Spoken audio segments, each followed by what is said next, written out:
est-ce qu'on se demande d'où vient le terrorisme? Pourquoi le terrorisme? Tout n'est pas terrorisme. Nous avons contribué, quand je dis nous, c'est la société, contribué à ce que cette situation arrive. Et je ne suis pas sûr que ici vous l'avez fait.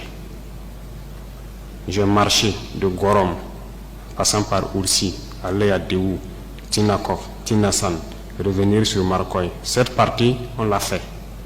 On a vu comment les gens vivent là-bas. Et on l'a fait, ça vaut 10 ans de cela. Et c'était prévisible que cette situation va arriver. Ça veut dire que c'est nous qui avons créé cette situation, la gouvernance. Il faut qu'on se dise cette vérité. On a tout fait pour abandonner certains peuples à cause de nos intérêts égoïstes. On ne pense qu'à nous. Comme jusqu'aujourd'hui, on voit les gens meurent ailleurs, mais à Ouagadougou, on fait la fête. On n'a aucune pitié pour l'autre. J'ai marché à travers ces zones, je les vois trimballer des bidons, marcher des kilomètres pour aller chercher l'eau.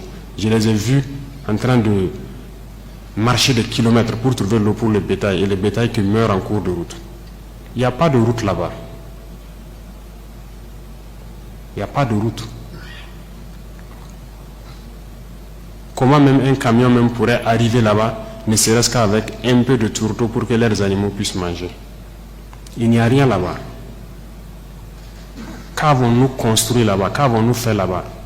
Quel projet de développement avons-nous envoyé là-bas? Est-ce qu'on s'occupe même de leur vie? Rien qu'une simple eau. Qu'avons-nous fait de sérieux dans ces zones? C'est la question qu'il faut se poser.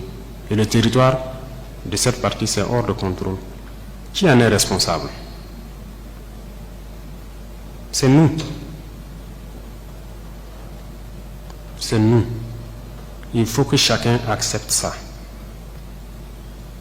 Nous avons toujours le slogan que c'est un pays pauvre. Vous êtes bien conscient que le pays n'est pas pauvre.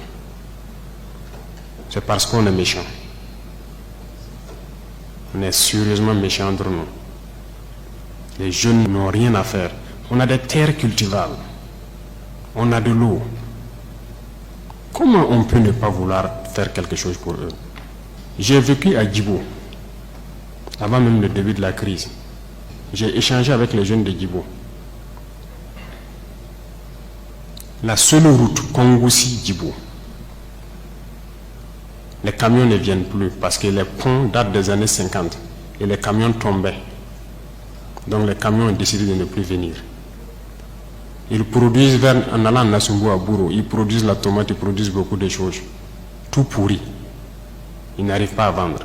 Leur marché de bétail, vous quittez Djibo jusqu'à Pétékoli, ils sont là avec leur bétail, ils n'arrivent pas à vendre.